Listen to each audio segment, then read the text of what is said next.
सारंग आणि सावलीचं स्वागत केलं जातं मंदिरात जाण्याआधी.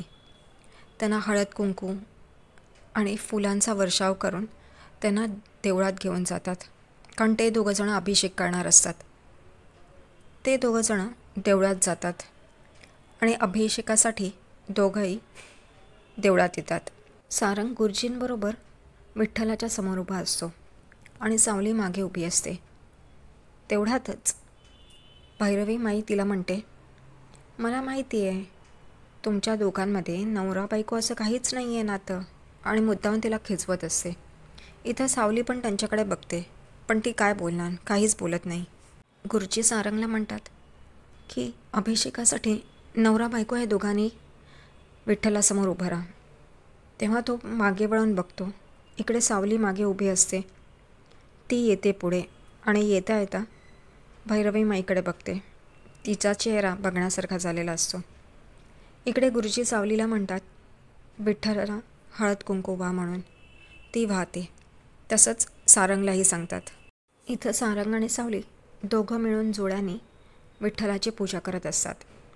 सावलीला गुरुजी सारंगच्या हाताला हात लावायला सांगतात, म्हणजे त्या दोघांच्या थ्रू विठ्ठलाची पूजा होईल म्हणून. इकडे सारंग तिच्याकडे बघतो, ती पण सारंगकडे बघते, पण शेवटी ते तर करायलाच हवं म्हणून मग सावली सारंगच्या हाताला हात लावते आणि इकडे ते विठ्ठलाची पूजा करत असतात. गुरुजी सारंगला दुधाने विठ्ठलाला अभिषेक घालायला सांगत असतात.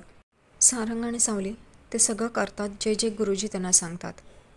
इथे मनोभावे ते दोघंजणं विठ्ठलाची पूजा करत असतात आणि पाठीमागे सावलीचे घरचे खूपच आनंदात असतात आणि सोहम आणि बबलूसुद्धा, की ते दोघंजणं जोड्याने पूजा करत आहेत. पण भैरवी माई आणि तारा आणि जयंतीसुद्धा या तिघांचा चेहरा पडलेला असतो. त्यांना असं वाटतं की सारंग काही सावलीला ॲक्सेप्ट करणार नाही आहे, त्यामुळे इथे चांगलाच तमाशा होणार आहे, पण तसं काहीच होत नाही. त्या उलट सारंग आणि सावली दोघं मिळून छान अभिषेक करतात आणि विठ्ठलाची पूजा करतात. इथे गुरुजी म्हणतात सारंगला की हे सिंदूर घ्या आणि सावलीच्या कपाळावर लावा, त्याशिवाय काय हा अभिषेक पूर्ण होणार नाही आहे. इथे सगळेजणच चकित होतात, आता सारंग काय करणार म्हणून. सगळेजणच विचारात पडतात. इथे सारंग बघत असतो काय करावं म्हणून, आणि सावली आपले डोळे मिटून घेते आणि तिला सगळ्या गोष्टी आठवतात. सारंग जेव्हा त्यांचं लग्न झालं तेव्हा कसा पुढे पुढे जात होता, ती त्याला हात देत होती पण नाही तो थांबला. तसंच ओढत ओढत ती पण त्याच्या पाठीपाठी गेली. कसं सारंगने तिला सांगितलं आपला संबंध संपला आहे, आता यापुढे आपला काहीच संबंध नाही आहे. या सगळ्या गोष्टी ती आठवत असते डोळे मिटून. तेवढ्यातच तिच्या कपाळावर सारंग सिंदूर लावतो आणि एकदम ती डोळे उघडते आणि सारंगकडे बघते. सारंग अभिषेकासाठी का होईना पण हे सगळ्या गोष्टी करतो आणि सगळेजण खुश होतात घरचे, फक्त जयंती, तारा आणि भैरवी माई सोडून. त्यांना आश्चर्य वाटतं की सारंगने असं कसं केलं म्हणून. इथे सोहम, बबलू आणि सावलीचे घरचे खूपच आनंदात असतात. नंतर गुरुजी त्या दोघांना आरती करायला सांगतात. आरती ते दोघंजणं खूप मनोभावे करतात आणि एकदाची पूजा आणि अभिषेक संपन्न होतो. सगळ्यांनाच आनंद होतो की व्यवस्थित सगळ्या गोष्टी पार पडल्या आहेत म्हणून. आणि नंतर घरी इकडे सगळेजणच कौतुक करत असतात दोघांचंही. इथे बबलू आणि सोहम त्यांचं सुरूच असतं की सावलीबाईने आणि सारंगदादानी कसं छान, आणि तेवढ्यात बघतात तर तिथून सारंग येत असतो आणि तोही खुर्चीजवळ येऊन थांबतो आणि तेवढ्यात बबलू सारंगदादा करत एकदम गप्प बसतो आणि सगळ्यांचं लक्ष तिकडे जातं. तर सारंगही तिकडे आलेला असतो आणि तो सारंग या दोघांकडे बघत असतो काय आता बोला म्हणून, पण ते दोघं गप्प बसतात.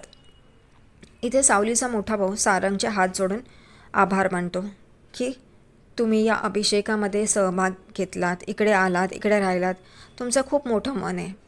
मला वाटलं नव्हतं तुम्ही हे सगळं कराल, पण तुम्ही खरंच खूप छान पद्धतीने मॅनेज केलं आणि केलं सगळ्या. तुमचे खूप खूप आभार. आणि हे ऐकून सारंगला एकदम काय सुचतं माहीत नाही, तो पण त्याच भाषेत, त्यांच्या भाषेत, गावठी भाषेतच त्यांना सांगतो, असं कसं, मी तर हे सगळं मनोभावे केलं, तुम्ही आभार नका मानू वगैरे वगैरे वगैरे हे सगळं सांगत असतो तो. आणि सगळेजण आश्चर्याने बघायला लागतात की हा कसा ह्यांच्या भाषेत बोलतोय, आणि सगळेच खुश होतात. तेवढ्यातच जयंती तिकडे येते आपला मोबाईल घेऊन आणि ती म्हणते की सारंग साहेब, आपण एक आपला व्हिडिओ काढूया ना. तुम्ही असलात की माझे इकडे लाईक्स खूप येतात त्यामुळे. तर तो म्हणतो नको, या सगळ्या गोष्टी पर्सनल आहेत, त्यामुळे तुम्हाला जे हवं ते तुम्ही करा, पण मला नका घेऊ त्यात, आणि जर का असलं तर ते डिलीट करा. तेव्हा जयंती म्हणते का हो, तुम्हाला सावलीबरोबरचा व्हिडिओ आवडत नाही का? तर ते सगळेजणच एकदम बघायला लागतात. तो म्हणतो असं नाही, पर्सनल आहेत ना, आणि पर्सनल गोष्टी अशा बाहेर आलेल्या मला चालत नाहीत. ती म्हणते ठीक आहे, आणि ती बाहेर येते अंगणात व्हिडिओ करायला. तेवढ्यातच तिथून गाडी येताना दिसते आणि ती म्हणते बघा बघा, ही महेंदळेंची गाडी आहे आणि त्यात त्यांच्या 2 सुना आहेत, अमृता महेंदळे आणि ऐश्वर्या महेंदळे. ऐश्वर्या महेंदळे माहिती आहे का, ब्युटी कॉन्टेस्टमध्ये जिंकलेली आहे, ती ब्युटी क्वीन आहे. असं सगळं ती मोबाईलमध्ये बोलत असते. तेवढ्यातच अमृता आणि ऐश्वर्या गाडीतून उतरतात. अमृता येऊन उभी राहते आणि ऐश्वर्या येत असते. तेवढ्यातच तिचा पाय शेणात पडतो आणि सगळं शेण तिच्या चपलेला, पायाला आणि साडीला लागतं आणि ती आरडाओरडा करायला लागते. शी, हे काय आहे घाण, असं कसं आहे हे ते. आणि तिच्या आरडाओरडा करण्याने सगळेच आतलेसुद्धा लोक बाहेर येतात. सारंग, सोहम, सावली आणि सावलीचे घरचे सगळेजणच. इथे हिचं चालूच असतं, हे काय आहे, शी, हे काय घर आहे, हे असं कसं अंगणात ठेवलं आहे, असं तसं. तेव्हा अप्पू म्हणतो ऐश्वर्या मॅडम, ही घाण नाही आहे, हे शेण आहे, ज्याने आम्ही अंगण सारवतो. तेवढ्यात सारंग अप्पूला गप्प बसायला सांगतो आणि ऐश्वर्याला विचारतो तुम्ही इकडे कशा म्हणून. तेव्हा ती म्हणते ऐश्वर्या, अशा काही गोष्टी घडल्यात जेणेकरून आम्हाला इकडे यावंच लागलं, पण या घरात तुम्ही कसे राहतात? शी, हे काय घर आहे आणि हे सगळं काय आहे, माझी साडी खराब झाली, हे ते. हे ऐकून सारंग, सोहम आणि बबलू यांना राग येत असतो, पण ते आता असं कसं बोलणार नाही यांना काही. आणि इथे ऐश्वर्याचं चालूच असतं, अशा कशा फालतू घरात राहतात, शी, हे काय आहे. सावली आणि तिचे घरचे थोडेसे नाराज होतात. ते काय बोलणार आता. इथे जयंती तोंड वाकडं करते, ऐश्वर्या असं सगळं बोलते येते. आणि सारंग, सोहम आणि बबलूला समजत नाही आता हिला गप्पा कसं करायचं, आणि सावलीच्या घरच्यांसमोरच त्यांच्या घराबद्दल ही असं सगळं बोलते.